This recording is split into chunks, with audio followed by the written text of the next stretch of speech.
live in stereo.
Attention everyone, the RawCast Live is now in session. Please get to your seats of assignment and get ready for another Yap Fest from your hosts, Raw Tactics and trueblue 77. Please keep your hands away from the lobotomites and enjoy the show.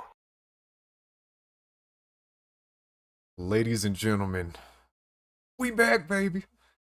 What up, y'all? What up, Squiggle? What up, T-Rex? What up, Mr. Blue Anthro? Good to see you guys. Hope you are all doing well today. I was gonna say as always, but making a return, I am Raw Tactics, hosting the live cast with my man, Mr. trueblue. How you doing, brother? I'm good, man. Honestly, buzzing to be back involved in this. This is great. It's RawCast, baby. We're back, and I just want to say, chat, good morning, good afternoon, and good evening, wherever you may be. As usual, it's RawCast, and it's great to see you, man. Honestly, I'm buzzing for this. So let's go. Hey, what up, Electrics? Yes, sir. I did have a part in the Long 15 mod. Very minor part, technically, but it's in there. Go check out the Longumentary 15. Self-plug real quick. Go check that out if you haven't already. It's good to see you, sir. It's been a minute. Well, as typical fashion, we always kick things off with what we've been up to lately. And Blue, I'll let you start off. What you been playing, what you been watching, what you been doing? What I've been doing, what I've been watching, what I've been playing. I've been playing. I think I mentioned it before to you off stream and possibly on stream, like your usual streams. But the Terminator game, Terminator 2D, the side scroller. I've been absolutely battering that. You know, the old school like Contra style game, and it's so good, man. And the soundtrack in that game, holy hell! I can't wax lyricals enough about that soundtrack. And the game itself is just brilliant. It gives you like a if you're a Terminator fan, you're gonna love it, right? You're gonna love the atmos, the story, and you can twist the story as well, which is really really cool. But yeah, I've been playing that, and that's about it really. Like I've been delving here and there into Fallout, a few mods like Fallout 4, just the usual stuff. Um, but what I've been watching, which I will no, I was going to say probably, but I will touch on later. I've been watching a few movies, I've been watching a few things on TV, but I'll leave that for later on. I'm just saying, 28 days later, the Bone Temple. Jesus Christ, we'll be talking about that later. Raw, carry on. No, not carry on. What have you been playing? I'll Fallout. Yeah, that's Fallout. that's Yeah. about it. Like, what up, Mr. Lieber? Good to see you, brother. Good to see you as well. Sando Patty, hello, sir. For my voice at the hotel, you're gonna have to, I need to know more info on that one later. But yeah, of course, Fallout, brother, real quick. I didn't have it on the schedule, but briefly talk about the Long 15. Of course, I played the Long 15 when it released on stream. I released the the Longumentary 15, making of the Long 15, that was honestly just a blessing and an amazing thing to just be a part of. I'm so incredibly grateful for Whiteout and for everyone else just accepting my offer to do that and really running with it. I'm incredibly grateful to have a foot in that. And shout out to the team again. If you guys didn't see my post like yesterday or the day before, the Long 15 surpassed 100,000 downloads on Nexus. Like that really, that deserves a round of applause. I'm so hyped that that's actually seeing and getting the attention it deserves. That should, you know, that, you know, I hate that, you know, the insane thing. That is insane, though. That is It is, insane. bro. It That is is. insane, and congratulations to all of them, man. Honestly, like, you know, Whiteout, Jesus Christ, he's a bit of a legend, isn't he? He For is, what he's brother. done, and his team, of course. Yeah, absolutely, absolutely tremendous, man. And we got Cell Block in the building, man. Hello, Cell Block. Good to see you, Another brother. absolutely quality mother right there. Oh, my man. Thank you, Mr. Cellblood. Hey, man, how's it going? Hey, man, how's it going? Good to see you, dude. Hope you're doing well. See, you've been pretty busy over there on Discord as well. That's something we're gonna have to get to eventually as well. Do want to have you on one of these if you're willing. Jeremiah. Uh, so Blue, you haven't been playing much Yes. lately, but I know you got some things in the pipeline, some stuff you're excited about. Do you want to go ahead and touch on EXE Killer? Oh, now, right. This game, and I've noticed a lot of the community. I think Zalius actually mentioned it. He posted it somewhere. But yeah, this game, I've been following it for a little bit, and now this is very, very Fallout, right? I'm guessing you'll be pushing it up on stream right now. But it's, well, I was going to say, should I say it's very Fallout, but it's not Fallout in a way, right? Okay, so let me get into it. Let me go, right? So I'm going to say Exec Killer isn't your typical like post-apocalyptic shooter. So it doesn't really lean on nostalgia and it doesn't really romanticize survival. It like kind of asks the more colder question, right? What happens when society collapses so completely that killing becomes just another profession? You know, that's the kind of thing we're leading on to here with Exec Killer. It's developed by Paradox Studios, and it's a first-person action game set in like a desolate future. You know, Fallout fans will be absolutely familiar with that. But this one's where law has evaporated, corporations and crime syndicates rule, and what's left is you, and you are the bounty hunter, known as the Exec Killer. Your job: track targets, execute contracts, and survive long enough to get paid. That's it. You know what I mean? That kind of sets the tone. It's not this like, you know, Fallout driven story where you need to find your dad or you need to find a water chip or anything like that. It's like you're trying to survive, and the only way to do it is be a bounty hunter. And it doesn't really matter what the bounty is, you're doing it to get paid, right? And for me, that is sick. That goes with the my love of the dark video game. We've talked about this, all right? You know about Oh my love yeah, of a dark, you know, the Fallout dark series and stuff like that. But yes yeah, sir. I'm going to move on to the sort of world of Exec Killer. So I don't know, is it Exec Killer or EXE Killer? I'm going to call it Exec Killer, right? Because that's what I've heard on their trailers and stuff like that. But you know, the world itself, this isn't like a colorful wasteland filled with like quirky NPCs that are cracking jokes and stuff like that. This world feels dead, hostile, and absolutely exhausted. Like, you know, cities are half buried in sand. Infrastructure is rotten. Technology exists, but it's like it's brutal and often weaponized. And there's like, from what I've seen in these trailers and stuff, there's a heavy Eastern European and industrial sci-fi influence in the art direction, like, you know, concrete megastructures, rusted machinery, like vast empty spaces broken by sudden violence. That's the best way I can put it, right? The apocalyptic the apocalypse here isn't flashy. It's quiet, oppressive, and very lonely. Do you know what I mean? And I touched on your role. You know, you're not the hero, you're not here to save the world. You're an executioner for hire, right? It's very, very like cut and dry. Exec killers are contracted by powerful factions, corporations, criminal organizations, and shadowy groups that operate above what passes for the law. So targets aren't always monsters.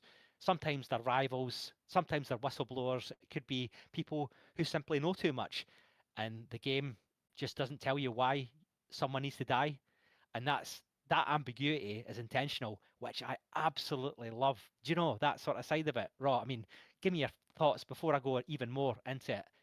What do you think about that? That sounds like, it's something different, isn't it? It is. It looks. I don't know. It looks relatively similar to stuff we've seen in the past, but at the same time, it definitely does have its own unique charm. Yeah. Um, and the gameplay, from what I've seen at its core, is a first-person shooter, but it's not about run and gun chaos. Combat feels like heavy and deliberate.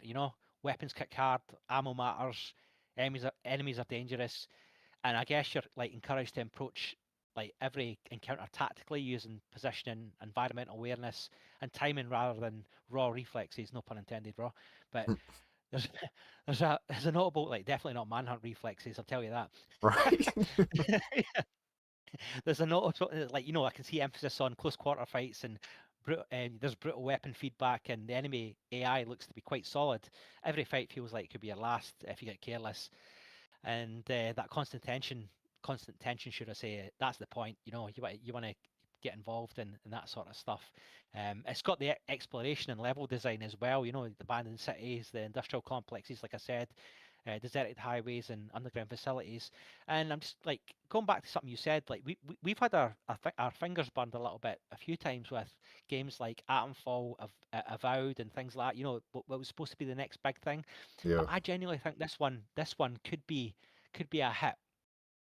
But yeah, sorry, I digress. I'm going back to like talking about the exploration side of things. Like, you find it looks to be like you're finding your ammo caches, your evidence of past massacres, forgotten lives that are reduced to rubble, and you try and explain it and stuff. But the world itself doesn't explain itself through long exposition. It's like the environment speaks for itself, and that's what's kind of bleak about it. It's like, there's not a true story. There's not a true storyline. It's just you do your thing, and you kind of find out. You find out from exploration. That's what I'm trying to say. But yeah, the narrative style is it's story time. The dialogue apparently is sparse, and the information is fragmented. So you learn about the world the same way your character does, through contacts, overheard conversations, and the consequences of your action. That's easy for me to say. The story trusts the player to connect the dots, and that restraint makes moments when the game does speak directly hit harder. Apparently, this is what I've researched. So yeah, and the themes. I'm going back to the dark side of it, right? The themes, the violence, the power, and the moral decay. It's about systems of power, like the government's collapsed, and it's about who's replacing them.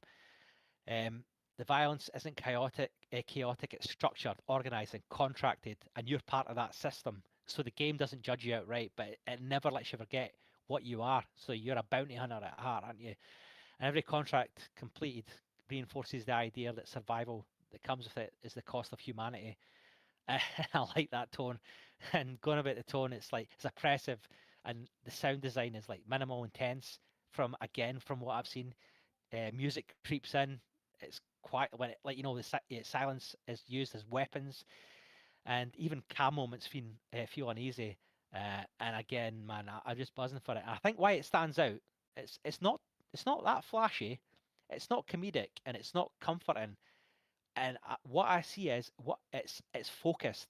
A harsh world, a morally grey profession that you are, the bounty hunter, and a sense of isolation and consequence. And that vision I can get with. So, I'm all for this game, and I'm just like I'm like I'm fingers crossed, toes crossed that this becomes a hit, because it's got all the ingredients to be a hit, and I just hope that it reaches its potential. Raw, what do you make of that? What do you think? Do you think it's got the potential to actually make a dent in the RPG sort of genre? You're probably not gonna like this. I'm not anywhere near as enthused about it as you are. I am interested Oh, in it. I think it looks very interesting. It looks like a game I'd probably like to play. There's some scenes, some scenarios. They look like a New Vegas type game. Like just as far as aesthetics go, it's like a Western RPG. Uh, I don't know. I'm gonna be keeping eyes on it. This is one that I do have interest in. Out of all the things that are coming up, this is definitely higher up on the list from the things that I've seen so far. I don't really see like what is this game doing different though? You know what I'm saying? Like what sets this apart from a lot of the other I'm just gonna use the generic RPGs that we've been seeing. Well, I've already said I think that it's not as dialogue focused. You know, I think it's more like you're on the Yeah, wasteland. I think it's more like a more I was going to say probably the wrong term, but I was going to say is a dumbed down version of Stalker, but Stalker had dialogue, Stalker had a storyline, but this one's just like you just try to survive, just right? This is one yeah, you're just trying to survival and make your action. yeah, it's survival and action, but you still have dialogue and you have to pick up bounty and stuff like that. But there's no what I like about it, and I touched on it previous was there's no real story. There's no real side quest. It's like it's Yep. just Okay. you thrust into this environment, which makes it interesting for me. And that's what the point I was trying to get at. It's like But that's kind of I what like Adamfall did too, right? It kind of no, that went had for a this. story though. That had a story, man. Well, It did. actually, yeah, It was you're like you right. were I saying. just didn't care about it. You're Yeah, you. right. Yeah, It just didn't come grip me. on, man. I don't No, know, yeah, bro. We're gonna keep an eye on this one though. no, definitely. I'm definitely keeping an eye on it. It's something that I hope is gonna scratch an itch, or maybe even get me engrossed into playing like dark RPGs again because I've not had one in a while. In terms of a proper dark RPG and one that's like every sort of move you make or every person you talk to has a consequence. And I mean, Baldur's Gate 3, but obviously it's not a first person game, right? But that was the last one that I played, and you know what I'm thinking about Baldur's Gate 3, amazing, blah blah.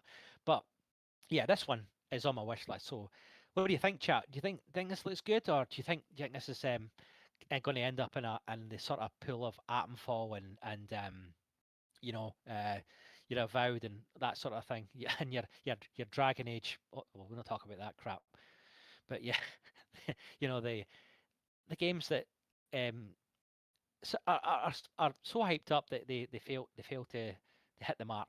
What do you think, guys?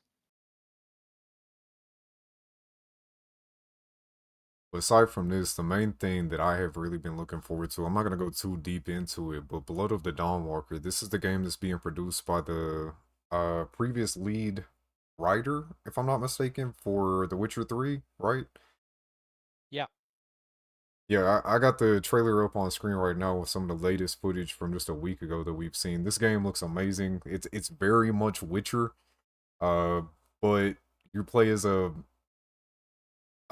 some type of hybrid vampire. Like you can actually walk around in the daytime, then at nighttime you get your extra power bonuses and all the stuff that comes with being a vampire. I'm incredibly interested in this, but this is much more heavy on the RPG side. Of course, I mean, look at how similar to The Witcher it just looks.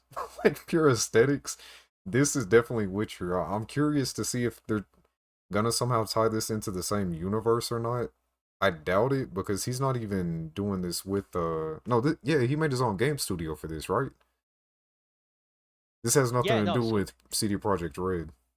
no, so this I can't remember it was guys that used to be involved with CD Projekt Red, but they broke Hmm. off. Oh yeah, Rebel Wolves, that's what they were Yeah, called, okay, okay. Rebel Wolves, and so they've made their own studio, and I think Rebel Wolves were I, I'm paraphrasing, but I think they got a bit sick of the direction of certain Western gaming side of things, and they Yeah. decided to go kind of rogue, if you like. But yeah, this game does look absolutely amazing, and again, another one, it's dark.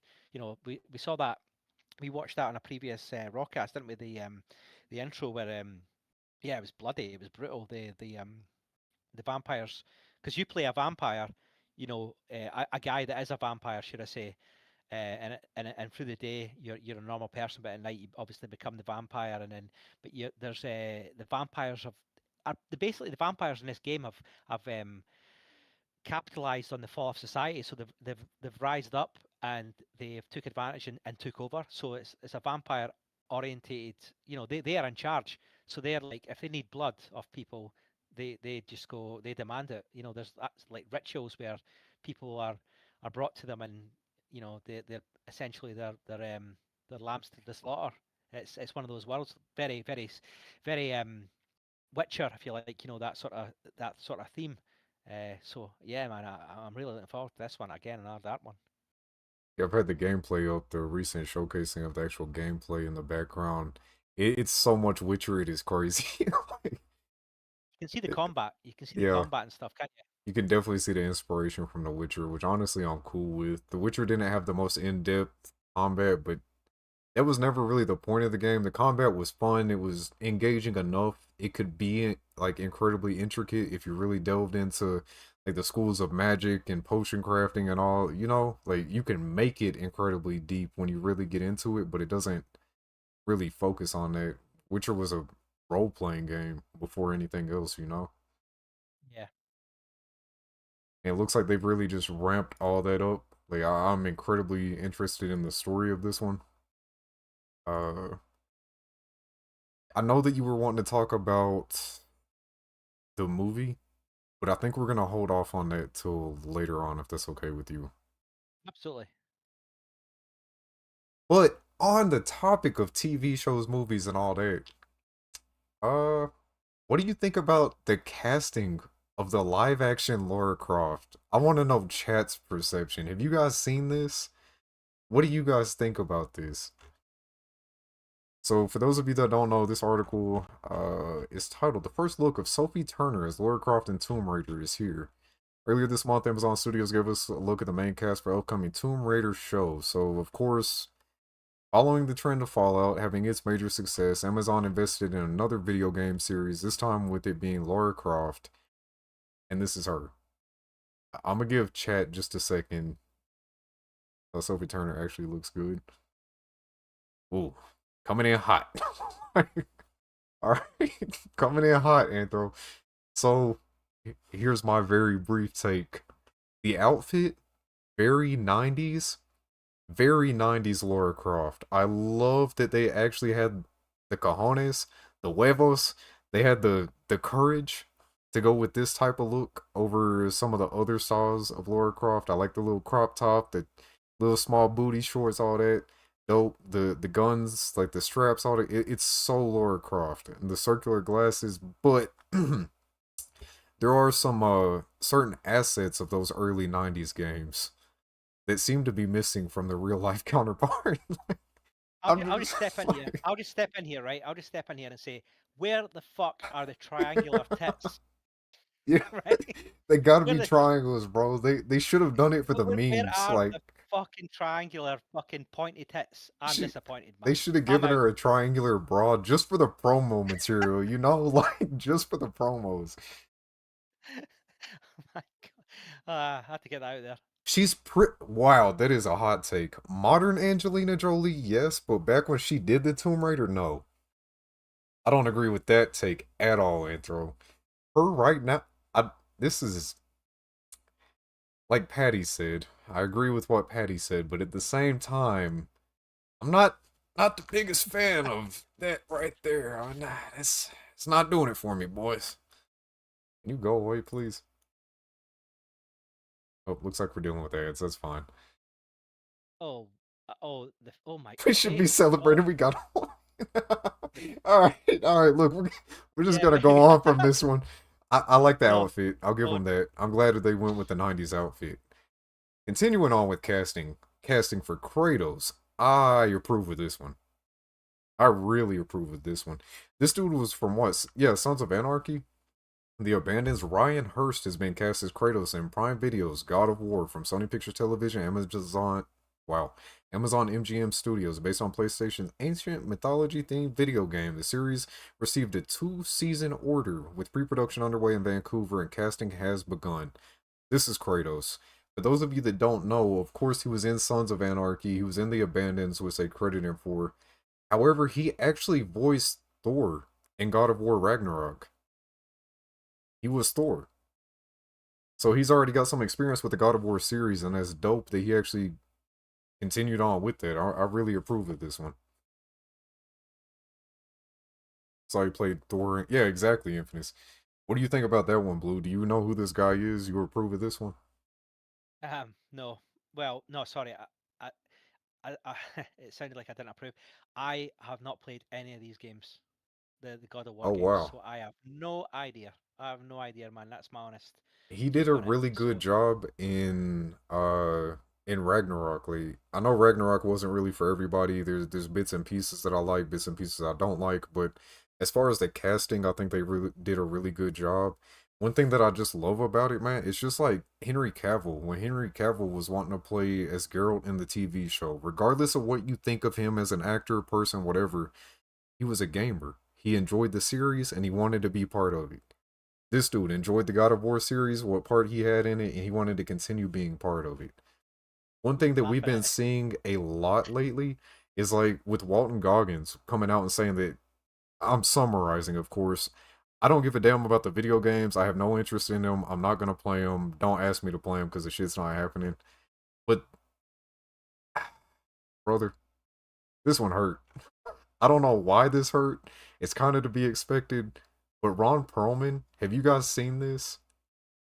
I actually saw the video. Right now, I just got the article pulled up. Everyone knows Ron Perlman being included in the Fallout series for War Never Changes. What we didn't know until just recently, they cast him to come do this. They had him for like an hour, 2 hours in the booth, basically just repeating War Never Changes until they got the right take that they wanted. They paid him $40 and sent him on his way. They came back to him when Fallout 2 was ready to go into production. Like, hey, Fallout was a major success. We've seen all types of success with this game. We want you to come back and do some lines for the second one. And he looked at him like, what? What are you talking about? What's Fallout? And then he, just like Walton Goggins, like, I don't really know anything about Fallout. The whole Fallout thing is a mystery to me, in his words exactly.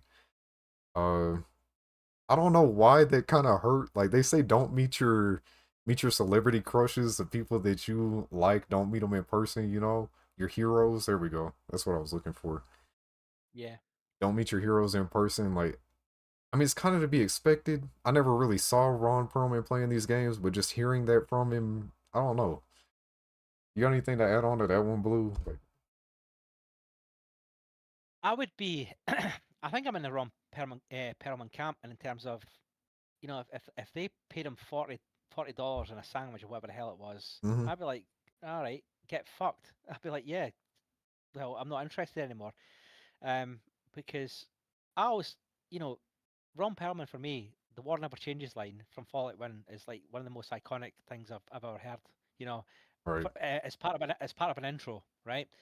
Um, and for him not, not being credited or not being appreciated enough by the people that employed him, that's disappointing. That's Yeah, for in my sure. view, that is For it's sure. very disappointing. It's just like, and it's unfortunate because, uh, he. I remember, like I've said many a times when I played Fallout, playing it for the first time, hearing the ink spots play, and then it cuts to the intro, and it's like war never changes, and it's Bron Perlman. Like, that's the thing that always stuck with me.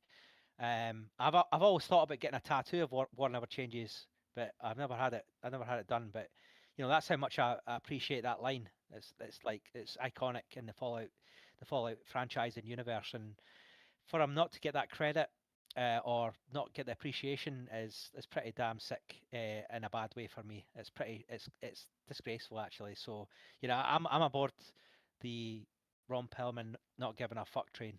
So there's my point. There's my view and my opinion. I mean, I agree. I can't even lie. It kind of sucks just hearing it, but I get where he's coming from 100%. Speaking of Fallout and TV shows, we're just gonna keep talking about TV. This is not gaming related at all. I guess it's RawCast. Season 2 of the Fallout TV show has been a real mixed bag for me. The first two episodes, I almost lost hope. Episodes 3, 4, and 5 just like skyrocketed the whole thing for me. I'm incredibly invested in it again. I really appreciate some of the writing, some of the narrative, and honestly, some of the narrative in the Fallout TV show, especially regarding House. When House came on scene, bro, like that was some of the best Fallout related writing I've heard since New Vegas. That's just my hot take. Think what you will of that. But the numbers The numbers speak really loud. Season 1, 2.9 billion minutes watched in its debut week. Fallout Season 2 dropped all the way to 794 million minutes watched. That's still a success, but in comparison, 794 million versus 2.9 billion, that is a huge drop in viewership. And I guarantee a lot of people probably dipped out after those first 2 episodes. How do Yeah. you guys feel about the TV show? Who here is like up to date? Who's actually watched all the episodes? How are you guys feeling about the series so far? I'm gonna say I talked about this before on stream and in Mantis's chat. We talked about this with Mantis. I said that I absolutely hated Lucy as a character. I am so grateful that she is finally learning. It took a season and a half for her to finally learn to be a big girl and put her big girl panties on and go outside and handle business. I am so grateful that she's finally seeing a little bit of character development. I thought she had a bit of character development in the first season. I thought she was a She was whiny like, little twat. yeah, yeah, I know, but like from coming out the vault, she did like man up a little bit, man up, whatever you Anthro, want to get call it, that right? bug-eyed take up out of here. She, man, what? What? Modern day Angelina Jolie, maybe. You in here with some crazy Oh God, what have you drink? What have you been drinking today? I need some of that. Like, what's he saying? He's saying Lucy is hotter than Angelina Jolie. Oh Yeah. man, get get the fuck out, Oh man. my What? No God. way. That bug-eyed monster. Like, Right. We're not here to judge. Yes, we are. I am. Right. So here we go. oh God. She like. So here we go. What's her name? What's her name in real life? Bloody. I I can't don't remember now. know. Emma Purnell. That's it. Ella. Yeah. Ella. Ella Purnell. Right. Yeah. She's mid in my book. She's mid. Right. I'd say a 6 out of 10. I would go there. Angelina Jolie. She's 8, 9, 8, 9 for me. What do you think, guys? Chat. What do you think? We're Am talking in I her prime, like Mr. and Mrs. Smith, Angelina Jolie. She was solid, but now, time takes a toll. We're yeah, not talking about Angelina Jolie. We're talking about the damn Fallout TV show. Like, Lieber, Lieber, I agree 100%. She was fun when she finally tried drugs, when she got out and did some big girl stuff, whether it was good for her or not. That was like the moment I was like, okay, she's finally starting to succumb to reality. The reality of the wasteland. You know what I'm saying?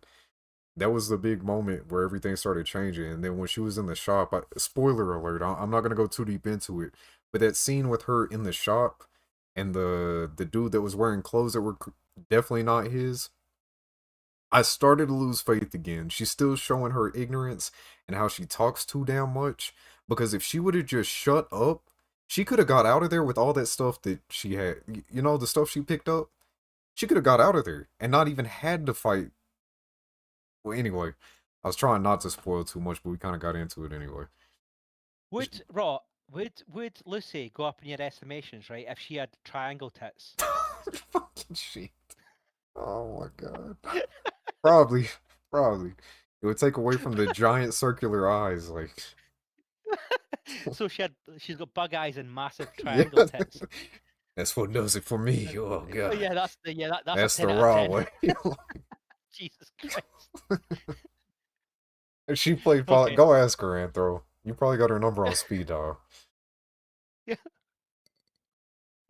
Oh my god. Anyway, so the Fallout TV show is a really mixed bag. I think we can all agree with that. I like where they're going with it. I'm incredibly invested in Hank. I want to see what's going on with him. I want to know more about the ghoul. I like that they are still building on him, and he's still becoming a like deeper character. You know what I'm saying? Like his character development is continuously progressing. Maximus, I still don't necessarily know how to feel about. He's definitely the wild card out the group. He has his moments, but then other moments, I'm like, this dude's a clown just like Lucy. But uh, there is a second Fallout TV show in development. For those of you that have not heard about it, we're actually getting a reality TV spinoff. The Fallout Shelter reality TV series is coming from the producers of Squid Game. I am interested in this. I am actually so interested in this. I signed up. I put in an application. Don't know if I'm gonna get it. Probably not. But I submitted an application for this.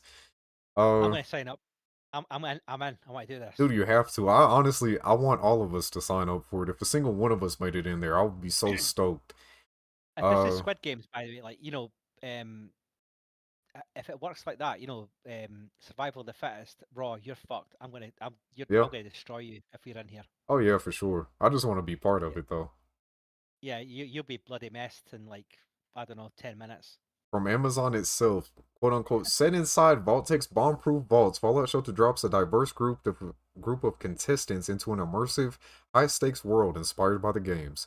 Signature dark humor, retro futurism, and post-apocalyptic survival storytelling. Across a series of escalating challenges, strategic dilemmas, moral crossroads, contestants must prove their ingenuity, teamwork, resilience as they compete for safety, power, and ultimately, a huge cash prize. Dude, this is awesome. Listen, right. I'm gonna drop a question in chat right now, right? So here we go. Here's a scenario that I'm gonna put out. So if me, Raw, Mantis, and Toxic Whiteout went into this, right? Into this reality TV show, out of us four, who would you put your money on to survive? Right? So I'm saying again, there's me, Mantis, Raw, and Toxic Whiteout. Who's your money on to survive in a reality TV show? If it was the last four, let's say, me, of all of us got into the last four, me, Toxic, Mantis, and Whiteout, who would come out the winner? Go for it. Chat, please tell me. I'm really interested. He's Who's feisty. got He's who's got the feisty. best who's got yeah, there's one for blue, but I'm saying right, who's probably got the most savvy streetwise survival skills, and take everything into account, actually: intelligence, charisma, luck, all this sort of stuff, all the stats. Have a think. Can you imagine? Uh, Toxic's got like 10 intelligence, right? He's got right? it. Raw, Yeah. what have you got? What's your top Oh, autism, baby. That should have take you everywhere. Like, I've got 10 charisma, surely, right? Mattis has got like he's got 10 everything, I think. He's the biggest challenge, I reckon.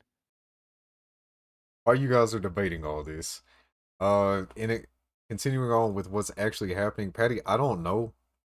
We don't know the details like that. We don't know exactly what the challenges consist of. Even like going through and signing the waivers and like trying to submit your application, it doesn't really go into anything like that.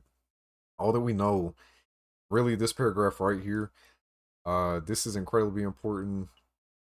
Actually, hold on. Let's rewind. The new series will blend large-scale challenges with deeply social, psychological, and narrative-driven gameplay, staying true to the tone, world building, and choice-driven ethos that have defined Fallout for over 25 years. The writer of this says that that sounds utterly miserable to them. I don't really care. You must not be a Fallout fan. There's actually a connection between Squid Game's reality show and Fallout Shelter. They're both produced by Studio Lambert. This right here, though, is something to keep in mind if you guys do plan on submitting your applications. If you like to take part in the post-nuclear competition for an unspecified but huge cash prize, you've got until February 15th to put your name in the hat at that website. Note that you need to be at least 21, have a valid passport, and be legally allowed and willing to travel to the US and UK. That I did not even realize until me and Blue were prepping for this. I don't remember seeing that in there. I remember seeing that you had to have a passport, but I didn't know that they're going to be recording here and the UK. They're going to be flying you out. The one thing that I do remember is you're going to have to be gone for like a 3-week period, if I'm not mistaken. It's going to be like 3 weeks of filming. Um, you have Oh to man, be that means subject to a you got. background check, physical, psychological exam, blah, blah, blah. But yeah, go ahead, Blue. Sorry, cut in there, but I was going to say, like, there's going to be a period where it's in the UK. That means you will have to eat beans on toast. That'll be a Oh, challenge. fuck. I'm withdrawing my submission. No, You're out. no, I'm just kidding. Beans on toast wasn't bad. I could do it again, especially if I'm getting paid for it. Actually, I got paid for it the first time, but if I'm really getting paid for it, No, I'm talking the real stuff. right? Yeah. The real Oh, I'm stuff, down for that. not the yeah. I'm always down to try new food, bro. I ate squid. I ate squid. I can do beans on toast. You could do it. I Squid's wouldn't good like though. it, but I could do it. I don't actually let's I don't want to talk about this. Move on. Bad flashbacks. Move It's on. terrible. All right, ladies and gentlemen, it is that time.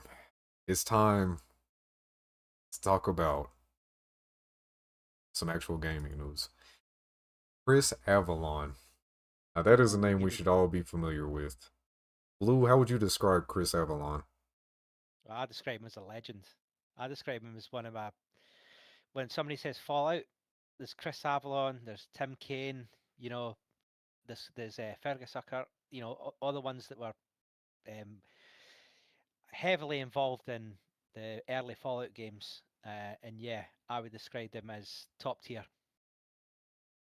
Chris S tier. Avalon is the lead developer of Fallout New Vegas. And he said they just don't fully understand its roots and arguably don't care. Referring to Bethesda with the Fallout franchise. I I cannot agree more. Like we've been talking about this for a long time. A very long time at this point. Like we've covered this so many times. I don't even want to go too deep into why that's a thing. Uh but I will just quote him right here. I don't think Bethesda hates Fallout. They just don't fully understand its roots and arguably don't care. They own the franchise and they just want to do their spin on Fallout and make it the norm. Make that the norm.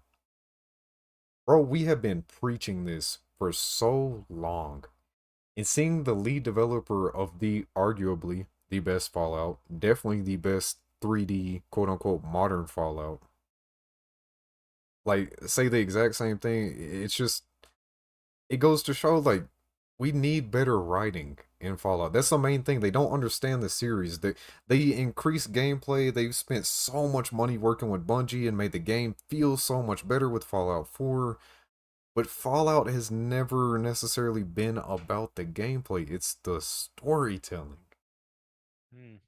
It's the world building. It's the exploration. It's the characters, the interactions. You know what I'm saying? Like And the you lore. could yes, like uh quoting him again right here, the lack of deeper connection is what Avalon believes fuels the series' current design philosophy. Quote unquote, this usually translates into a colorful, shallow theme park. With some interesting DLC exceptions like Far Harbor and Point Lookout, the ones that I have been praising over and over, pretty much like the majority of the real Fallout community. And I was one of the ones who liked the pit. I did too because it was darker, it was grittier, it was more like the older Fallout that I've seen. Still, theme parks are fun for some folks, so if people enjoy it, that's fine with me. I agree. They've done a lot to bring in a lot more attention to the franchise. I see that. However, it doesn't feel like what Fallout was from its roots. There are things they do well, like the open world exploration, and there are things they do badly. Telling linear stories in open world games and their inability to understand how to use the speech skill. But every developer has their pros and cons. It's like, dude, yes. Yes, I've been saying it over and over. Fallout 4 Yeah. is a great survival game. It is a great open world exploration game, but it sucks as a role playing game. Yeah. It's funny because, all right, this is where I give Bethesda some credit here because, like, you know, Skyrim, Oblivion, Morrowind, and all that, they nailed it. It was great. Storytelling, That the lore, all that sort of let me stuff. interrupt you But real quick. That's go their on, go baby. on. The Elder Yeah, Scrolls is their baby. Fallout was something aye. that they took on the side. But yeah, I understand that. But the thing is, you would think that they would have the ability to, you know, transfer those skills into the Fallout franchise. But I guess that they didn't do a great job. Well, they didn't do a good job at all, apart from New Vegas. But we've already discussed that. Well, and you've already said it that there was certain developers that were involved in you know, New Vegas that were involved in the first two games and the earlier Fallout games, I should say, yeah. But it just frustrates the hell out of me. It just frustrates that um they're just regurgitating crap in terms of uh like all they're doing is remastering stuff, right? At this moment in time, I'm talking about Bethesda, Fallout Shelter, yeah, like 76. What was that? What was that? Like the I see what they were trying to do, but I think it was a massive, massive fail. Like in terms of storytelling and lore and things like that. It was just like a, and you're going to probably you will agree with me, Rob. It's just like cash grab, isn't it? A lot of the time, for these guys. Yeah, What do for you think? sure, bro. And the, carrying on from the article that we were just on, I agree with you 100%. I'm sorry. I do Yeah, no, agree no, with you no worries. 100%. But carrying on from the article that we just read, with the lead writer or the lead developer of New Vegas saying that Bethesda doesn't really understand Fallout. We get the same thing just like within a couple days. Uh, Todd Howard was like, I don't remember if he was being interviewed or it was just a random quick little thing, but he was asked about Fallout London, and I'm very much paraphrasing. He was asked about Fallout London, and he more or less just did a little hand waving. Yeah, here it is. Only seen some videos that I've seen online, not played it. I've only seen a little bit of it. I wouldn't say we look at a lot of the modding that's going on. You wouldn't say that you look at a lot of the modding that's going on. They picked up members of the Fallout team and brought them onto Right, sorry. Bethesda. I'm gonna interrupt here. I'm gonna interrupt here because I'm gonna get fruity here. That is a fucking disgrace. A fucking disgrace, by the way. Right? I'm annoyed right now, guys. Sorry. So, right, to think like this like I'm talking Fallout London modern team, right? What a job they did. Amazing, right? I mean, they blew Fallout 4's storytelling out the fucking water. And you have to remember, this is a mod team, right? This is like, and they're doing it from pure passion, right? Um, and if they made it financially, great. But I don't think that was their gain. They were obviously a passionate fucking team that were want to create what Bethesda didn't, right? In the UK, and they succeeded. When Fallout came out, Fallout London, should I say? Man, the buzz for that, it was on BBC. It was actually Yeah, on the BBC website, the news and stuff crazy. like that. I mean, it was like you say, crazy. That is mental, right? Insane, right? All that sort of stuff, right? But man, the point I'm trying to make here is for Todd Howard to just kind of dismiss it and go, well, did he or did he not? I'm playing devil's advocate here, but from what we've seen, right? And what I've read, he has kind of dismissed it, that is disgusting behaviour. And right, fuck me. Do you remember when Fallout London actually launched, right? And Fallout London had to use the Fallout 4 engine and stuff like Yeah, that, and they dude. updated it. Oh my They fucking god. updated it without like giving them any prior warning or anything like that. It was just like for me, it was just like two fingers to them. It was like fuck you, it's like we're gonna do this now, and that was disgusting, Well, wasn't that's it? exactly That was what this is. This complete backhanded compliment. It's just I need to express to everyone out there how difficult and what a journey that is for some of these big mod teams. He's talking about the fact that right here and the fact that it actually came out. It seems a lot of fans love it. Like that backhanded compliment. Bethesda, Todd Howard was just straight up pooping on these folks. Uh, where's the article? Boom, they're right here. Shout out to the Fallon main dev because he was not taking the shit. He was not taking any of it. Uh, with the greatest respect to Bethesda, I feel like they've probably gone one game too far, if I'm honest. I feel like it's time to go off into the sunset and look at selling off your IP because people like the franchise, but I'm yeah. honestly not sure it's in the right hands, and it really hurts me to say that because I love Bethesda. The writing has just gone downhill. I know as a company they have to try new things, but Fallout 76 caters to an audience, but it doesn't cater to the people who want to play a single player Fallout game.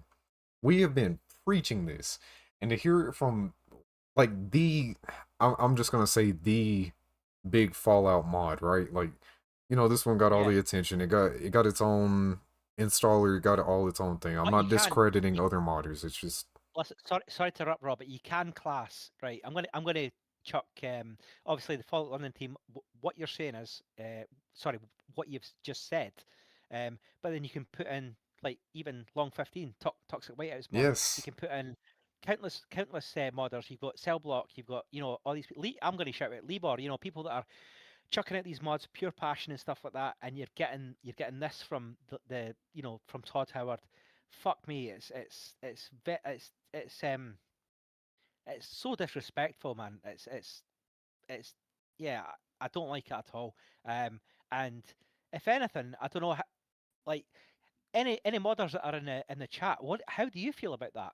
How do you feel like from reading from what Raj just said and obviously reading the article and the comments and stuff like that? What's your views? Because surely you must be a bit, disgruntled and kind of thinking, well, if we're putting all this effort in, and the, you're not expecting much, the guys that are putting out minor mods and stuff like that. And that's no disrespect. I'm not disrespecting you at all. I'm just saying, like, guys that are like on the side, you've got jobs, obviously, you're busy people, but you're still modding and stuff like that. And you've got this guy who's earning X amount of money, basically rehashing shit and releasing shit. And yeah, he's coming out with this kind of slop. I mean, what do you think, guys? Like, what's your opinions? I don't really pay Well, attention to that sort of I've thing. actually got cell Wow. block. Yeah, he's cell block saying I'm not really bothered. I don't really pay attention to And that see, sort of that's thing, that's what I which love is and which is which. respect about the modding community so much. You guys Yeah, are out here just doing the Lord's work. Shout out to Cell yeah. Block. Like, shout out to Whiteout. I don't think he's here right now, but shout out to all the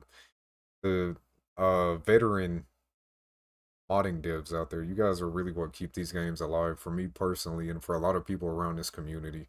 Shout out to you guys. It Just a quick a sort of side note to this as well. Um, I've noticed that um, there's been a mod, right, a massive mod for Starfield, which is basically a Star Wars remaster, or a Star Wars remake, right?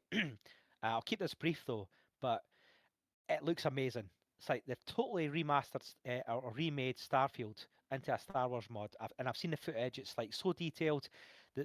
I looked at the patch notes, not the patch notes, but the actual, the notes of the mod itself, and there's so many things they went into like so much detail. They've remade all the weapons. They've done all the character designs. They put stormtroopers in, all that sort of stuff. It's amazing, right? And I just want to say, like, full credit to the guys that have done it. But you know what the sad thing is, right? People that haven't bought Starfield will buy it, okay, and line Todd Howard's pockets and Bethesda's pockets. And Todd Howard will probably go, yeah, that's cool, and give them no acknowledgement whatsoever. yeah, Yeah? yeah. You know what I mean? 100%. That's Like he exactly. literally just did exactly that. Yeah, exactly. So this, yeah, I think you've just pulled it up well, I'm sorry, my stream is a bit behind, but you can see how like amazing it looks. You can see you've got the lightsabers, you've got the character designs, you've got the apparently the quests and stuff, and it's just a complete um remastering, remake of Starfield, but in the Star Wars universe, and you're just like, wow, that's incredible. And people will download this. People will get this, but they'll have to buy Starfield. The people that haven't got Starfield, people that Starfield's dead, but it'll come It back. And Todd is. Howard It will be is. sitting, rubbing his little grubby hands, going, "Oh yeah, I'm getting Dosh again." And what his little thing will probably be, "Oh yeah, thanks guys. I've been aware of it, but yeah, meh." That's what he'll do, isn't it? That's what he'll do. Like Lieber was saying, Lieber, I agree with you 100%. It's Emil is one of the biggest problems. For those of you that don't know, what's his name? Emil, help me out here. What's his last name? Who are we talking about? Sorry. The main writer for Bethesda right now. He's the biggest issue.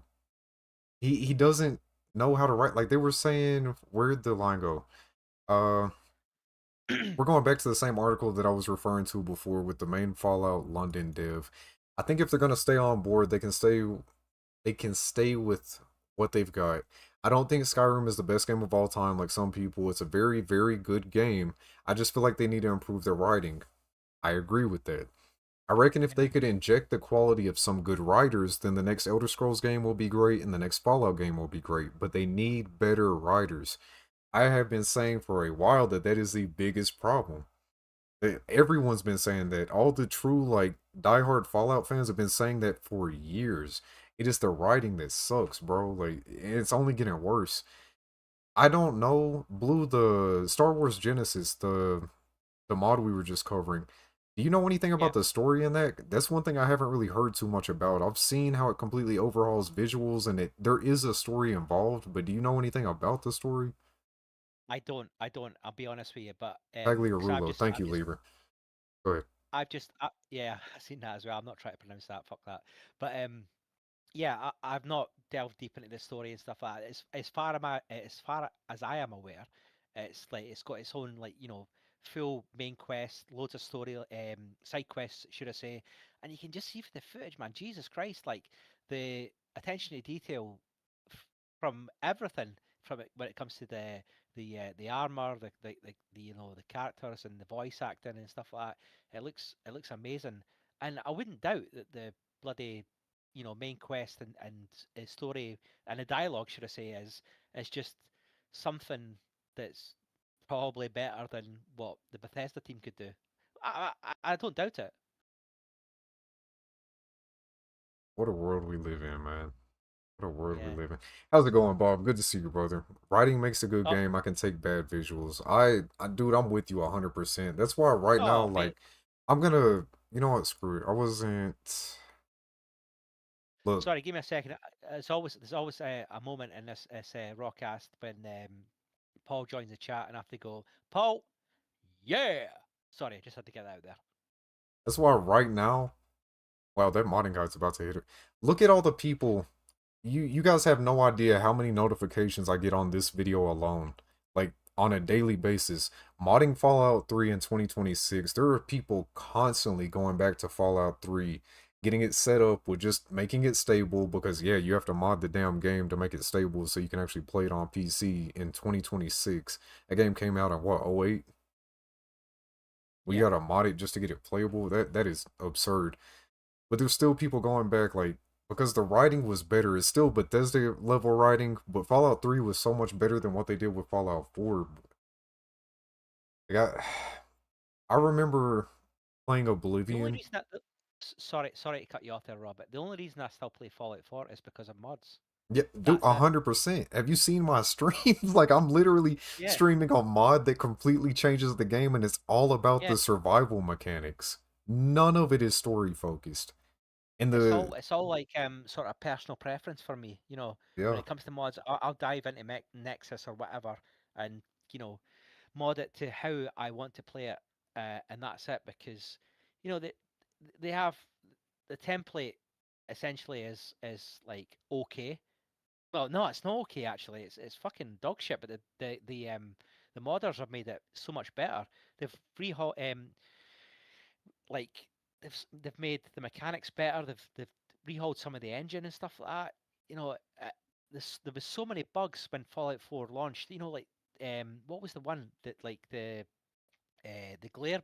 What is it? The fucking hell! I completely forget. Chat, help me out. Raw, help me out. The one that absolutely smashed your performance and your FPS. I think it was like sun glare or something like that. I can't remember the actual. Is it? Are you Can't talking about remember with the term for Fallout it. 4? Yeah, I'm talking about Fallout That 4. was Yeah, the yeah, weapon debris, the bullet yeah, casings and stuff. yeah. Oh, yeah. That was the one, but there was another one that absolutely floored Fallout London as well. It was lens flare. There we go. That's the one I was looking for. Oh, yeah, okay, Abs- okay. it fucked it. Like Fallout 4, like I had to disable that because it was like I was getting so that my FPS drop was like absolutely crazy. But Fallout 4, Fallout London team had to, when it came to crashes and stuff like. 'Cause I remember there was a period where you couldn't get out the intro sequence because of that, and all I had to do was get rid of the weapons debris and lower the lens flare, and that was it. And it just shows you how shitty the Bethesda engine was. What was it called? I can't remember what it was actually called, but you get my point. You absolutely get my point. And man, yeah, London and doesn't even get as sun. Paul guy saying, yeah, that's what I was just saying. like lens flare in London doesn't even get the sun. Yeah, exactly, man. It's fucking it's insane. But yeah, sorry, back to you, Raw. Sorry, cutting. Are you good, man? What a world we live in. Uh, I don't really have much else to cover. We've kind of made our opinions known. I don't want to keep rehashing the same thing over and over. Modern day Bethesda writing sucks. Emil needs to be he needs to be retrained or just gone, in my humble opinion. Uh, like, yeah, kick him to the curb for all I care. He's not really done anything good with writing in a long time. I don't know if he did he even have part in what's it called in Far Harbor? Was that even him or was that a I was probably an intern and he just took credit for it. Fuck those, man. I'm Fuck just those. talking so much shit right now. I don't know if that's factual or not, but yeah. Blue, I'll let you go on. If there's anything specific you guys want us to talk about, we do have a little bit more time left. Blue, if you're still good, um, if there's anything specific you guys want us to cover, we could give you like hot off the cuff, look something up real quick, give you some feedback what we feel about it. Otherwise, Blue has been itching his loins to talk about 28 years later, the Bone Temple. Oh my god, man.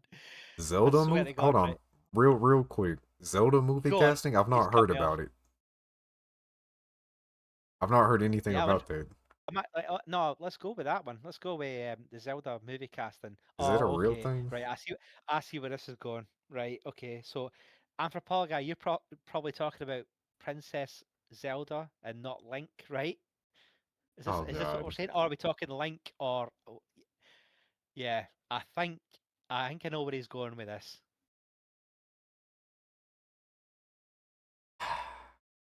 Are you gonna start talking about Angelina Jolie again? Alright, what's the take? What's the take? You're trying Link and Zelda, we'll both. Okay. I think this is going to be controversial. Oh god. I don't know what to make of any of this. I don't care about Zelda at all. I never have. Wanted Pedro oh my god, get out of here. Get the fuck out, Paul, man. You was William in the Shin tank came last up, night, so yeah. wasn't you? I knew it, Lieber. I knew it. Like I knew it. It couldn't have been him. It was too good. It was too intricate. I've never even heard that name before. Hold on, I gotta see who is William Shin. What else has he worked on? You guys go ahead. Anthro, what did you want to see with this? What's the deal with this? Blue, do you have a take on what's being talked about I with the think it Legend might of be. Zelda? I think it might be the casting and the gender of the casting. That's what I'm getting. That's what I'm getting vibes from that. I've seen it briefly. Or I've seen um little things about it. You know, you know, Princess Zelda. Uh, and my, you know, no, I don't. I'm not going to go there. I'm not going to go there for the risk of upsetting people. I'm actually sitting on the fence for this one, guys. Shock horror. I'll wait for chat to start dishing out some stuff.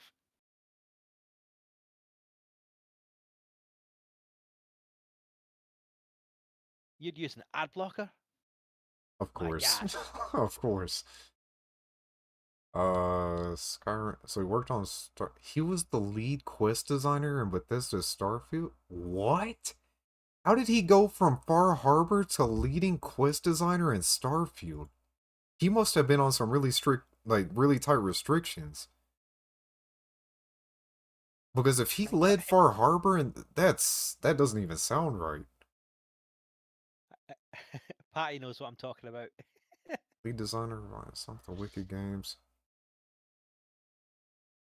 Until his departure in October 2023, Jeff Gardner, Obsidian Entertainment developer Charles, were moving to Unknown Worlds Entertainment as lead designer. Who is Unknown Worlds Entertainment? What did they put out? I'm learning so much right now. We're going down a whole rabbit hole. Go on. Position over Subnautica 2 games. Half-Life Nitro Selections, Zen of Sudoku, Subnautica, Subnautica 2. You became the lead over Subnautica 2? I never even played Subnautica. I've seen it. I know what it is, of course, but that is such Survival an game odd underwater, career path. essentially. From like from Skyrim to Far Harbor to Starfield and then to Subnautica, like the games industry is wild. All right, well, that's who did it. So we have to thank for Far Harbor's writing. Prince him her Zelda. What? Oh no. Yeah, that's what I was getting at.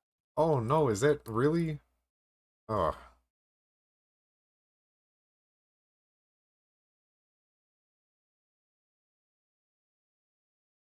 hold on. I didn't even have a good look.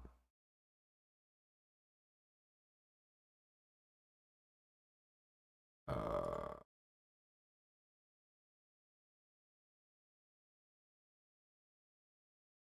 I agree, Patty. Patty's saying I dead ass think they threw it. They just threw people into positions and hope for the best. I agree. yeah. From what I've seen, or they've been forced to. Right. This is just my opinion. Right. Okay. I'm throwing this out there, but the people that have been put in these positions are the wrong people, and they've been put in the positions because of um, let's just say X, Y, and Z. Right. It's not because of their um writing ability or developing ability or anything like that. I think they've been put in the positions and that they don't deserve um, through X, Y, and Z. There, that's as diplomatic as I'll go. We all have What do you opinions think? on certain things. I'm not gonna really dive into that one either.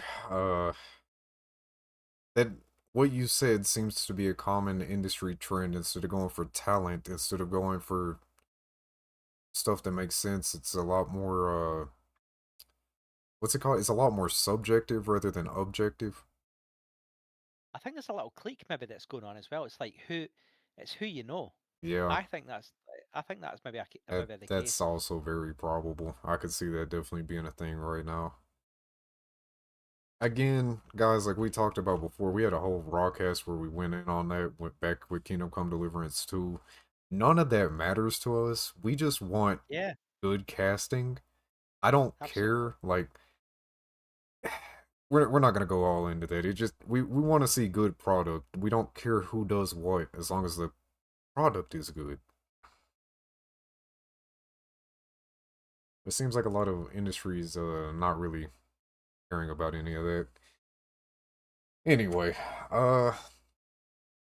Blue, go ahead, take over 28 years later. I'm gonna step away for like 2 seconds, but I got the trailer up in the background for you.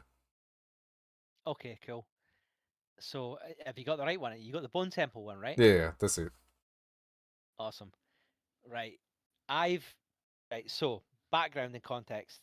So I'm a massive 28 Days Later fan. Right. So 28 Days, the first movie.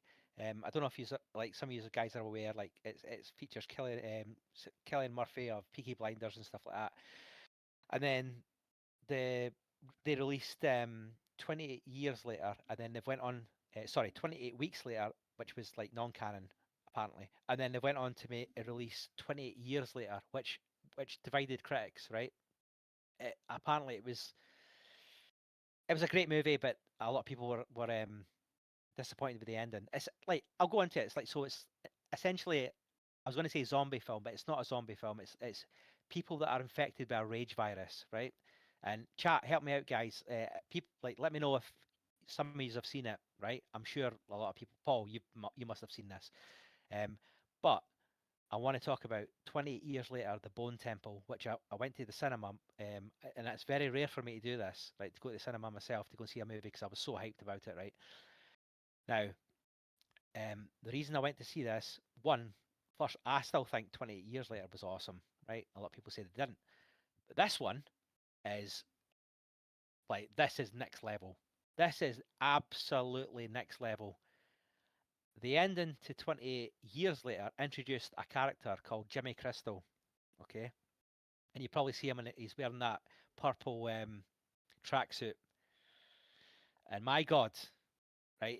And a lot of yous I've seen on my little profile picture is like, and numerous RawCasts, that one of the my favorite bad guys in movies is Captain Rhodes from Day of the Dead.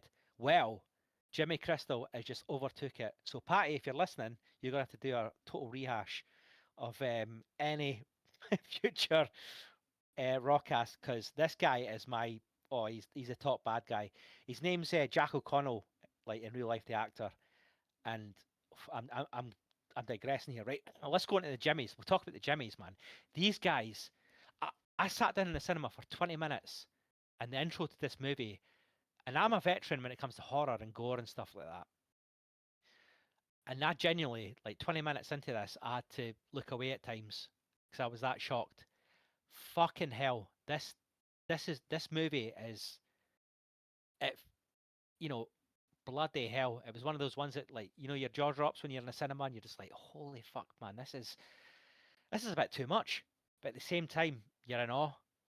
And I want to talk about the Jimmies, right? So as Paul said, Jimmy's is like, it's based on like Jimmy Savile. Right? But the timeline of 28 years later, and this guy, Jimmy Crystal, like worshipped Jimmy Savile, but didn't know about his atrocities. Right, I'm not going to go into that. It's like basically he's a horrible man, and he carries on the philosophy of this Jimmy Savile character, and recruits Seven Fingers. So the Seven Fingers are his, like, basically his disciples, his little gang, and they go about, and I've never seen like a bunch of horror like in a movie. They are disgusting people, and to top it off, he's Scottish, right? So Of course he I can is. relate to it. Can relate to it, and he is like he's like the Joker played such a good character. Like, what? Who's is it? Keith Ledger, whatever his name is, Yeah, played the Joker in Heath Ledger. Batman. Yeah.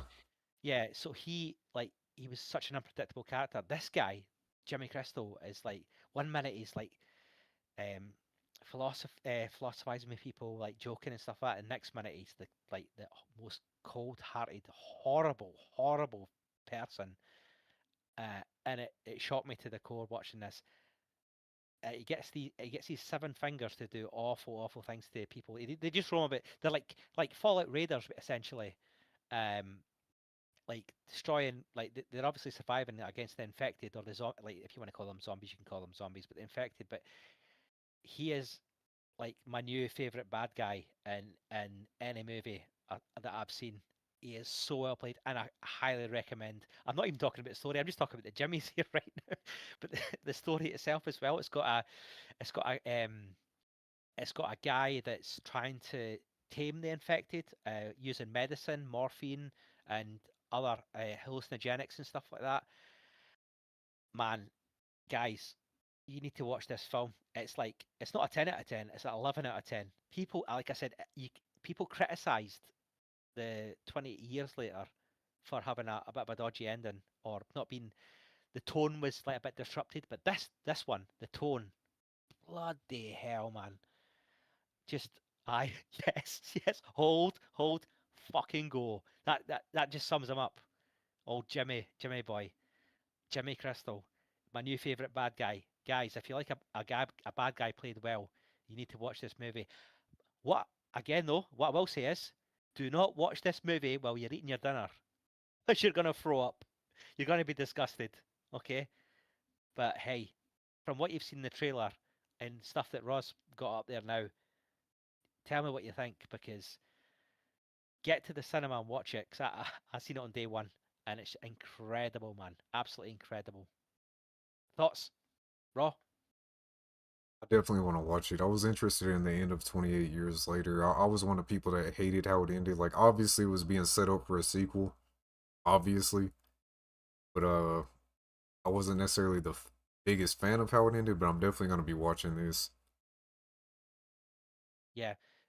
Paul saying the end of 20 years set this movie up well. Yeah, because you didn't know if well, I knew, but you didn't know if this gang of the Jimmies were, because they basically take on Spike, the little guy. Yeah. And Jimmy's line to him is like, "Let's be pals," in a Scottish accent, and shakes his hand, and I'm like, "Oh my god, I need to see this, see what's going on." And then, right, no spoilers, but the movie opens like straight from what happened in the last movie, Right. and it's essentially Spike um, being in like an induction course I'll come back to this with guy. with all the rest of these Jimmies, and he's made to fight a Jimmy to enter to basically be accepted. And there's this, like, again, I'm trying not to spoil it, but there's a scene and it's oh it I can't, I wish I could talk about it. If I don't want to spoil it for anybody that's not watched it, but it's so gruesome and just horrible. I'm just like, this is like the first 5 minutes of the movie, and I'm just like, holy hell! And all the majority of the Jimmies, like the Seven Fingers, are all Scottish as well, and the expletives that they're coming out with as well. Even I was shocked. Do you know what I mean? That's saying something, raw, right? Wow. Right? I was just like, holy, The like, Scottish potty mouse, huh? oh, potty mouths is like an understatement. It's like disgraceful, the stuff that was coming out of their mouths, and I was just like, but at the same time, I was like, good. This is done well. This is like how bad, evil Scottish people should be portrayed, and they nailed it. They absolutely nailed it. And there's other parts in the scene. I there's catchphrases from this guy. And Patty, I hope you're listening to me right now, because there needs to be some redeems or even sound clips sent my way. But one of Jimmy Savile's little quotes was, "How's that?" Like, right, right, I know a lot of Americans are listening to this, but he says, "How's that?" But in a Scottish accent or an English accent, they say, "How's that?" And that's what he used to say when before a speech or after a speech. But it was quoting Jimmy Savile. And there's another little line in the movie where he goes, he's sat down with what do you call it? One of the It's the doctor that's trying to come up with a remedy for the infected, and he sat down with him and he says, I can't say it because I'm fucking excited. He's like, I'm a bit of a bind, and you're in a bit of a bind in a Scottish accent. And I was just like, oh my god, it's so fucking good hearing that on like a movie screen. I'm a bit of a bind, and Patty, fucking hell, get that sorted, get that as a redeem, because he's one of those little, you can't work out what he's going to say next. One minute you think he's going to be a good character, and the next minute he's in with a poor family. Like, there's a bit in the movie where he's like, he sat down in a house, and the Jimmys just walked in there, commandeered the house. The poor family's sitting there shitting themselves, and he sat there going, yeah, chatting away. And the woman in the background goes, this isn't a spoiler because it's in a trailer. The poor woman in the background goes, "Are you going to leave?" And Jimmy Crystal goes, he says it all cool, calm, collective. He's like, yes, but we're going to have to kill you all first. And you're just like, oh my god, this guy's a fucking mentalist, a la Keith Ledger, like, the Joker and stuff like that. But what the Depending on fuck, when I man? can get this on my server, we may actually do another one of those movie nights on Discord. Mate, I'm there. I'm there because this movie kicks ass. 11 out of 10. Like, for Hold on. shot factor, like, if you're into your gore, bloody hell, this is like up there. Also, there's a if anybody's an Iron Maiden fan, you're in for a treat. You're in for a treat if you're an Iron Maiden fan, right? Um, yeah, I think I've covered all bases in terms of the Jimmies and all that, and that the rest of the movie, I've probably not scratched the surface with it, but you need to see this. This is like top tier shit. This is one of the. I'm glad I went to the cinema. I paid 5.99, like, quid to watch this, and I don't usually go to the cinema. But fuck me, Americans and whoever else is listening in whatever country, go and see this film, man. It is fucking mind blowing. And the ending, if you're an OG 28 days later fan, the ending will destroy you. You will absolutely destroy you. I was like, Really. I nearly stood up in the cinema and like fucking just went, holy shit! But obviously there was people around me, so I didn't want to embarrass myself, right? But I was like, holy shit, man, because a certain OG comes back. That's all I'll say. And there's a music score, and fuck me, it is this off. It is just killer. There you go. 28 years later, the Bone Temple. Go and fucking see it. Plug.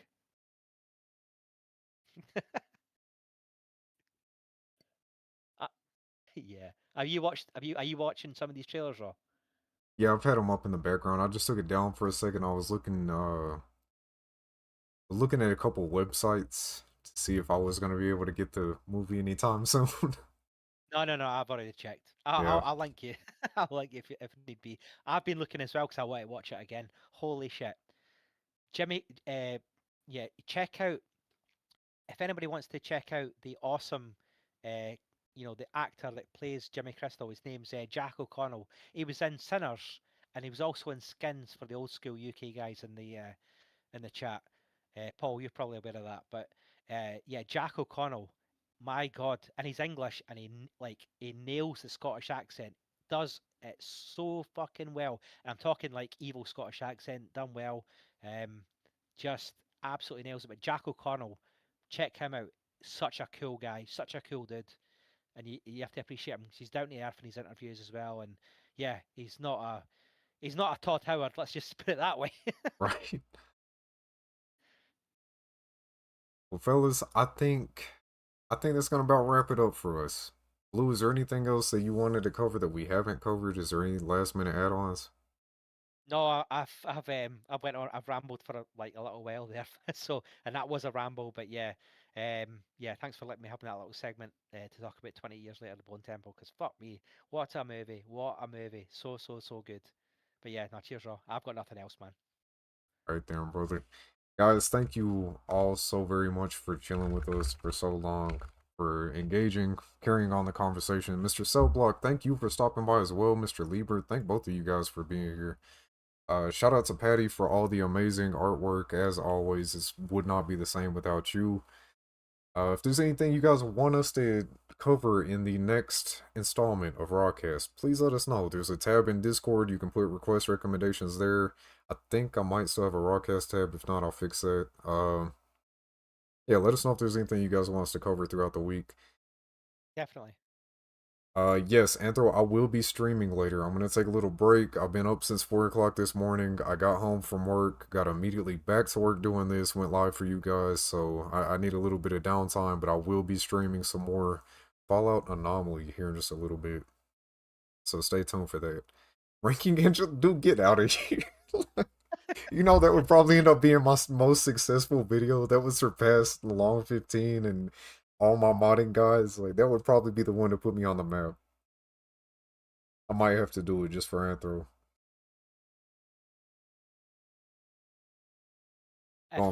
Sorry, last thing. Sorry, no, sorry, boss. But if Patty's still in the building, you need to get on some redeems for me, please. Please get me some sound clips of Jimmy Crystal, Jack O'Connell. From 28 years later, the Bone Temple. I know it's gonna be difficult because the movie's not out on streaming platforms and all that kind of stuff. Well, not ones we can find anyway. But you know, uh, I think you'd be able to pull some stuff from the trailers and like quotes and that. But that would be honestly, that'd be top tier if you could do that, man. I might do it myself actually. I might have a look into it because this guy is my new favorite bad guy. And if you can find, just I'll do it actually. I'm gonna find some actual JPEGs and stuff of this boy because he is now my new favorite bad guy in movies. Because I love a good movie bad guy. I love it. Played well, you know even though he's a sick bastard, I'm still gonna go, yes. I love how the actor can be become that kind of character, but also how I love the in-depth fucking storytelling behind it as well. Amazing. But yeah, I'll shut up now. Sorry, Raw. All good.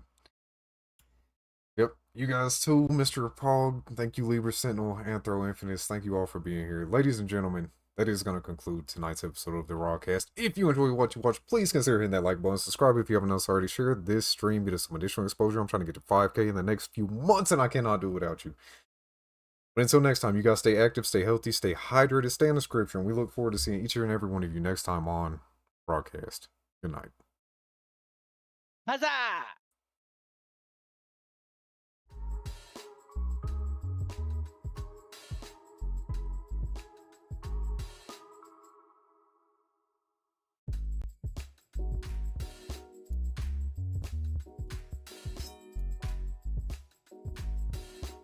Live in stereo.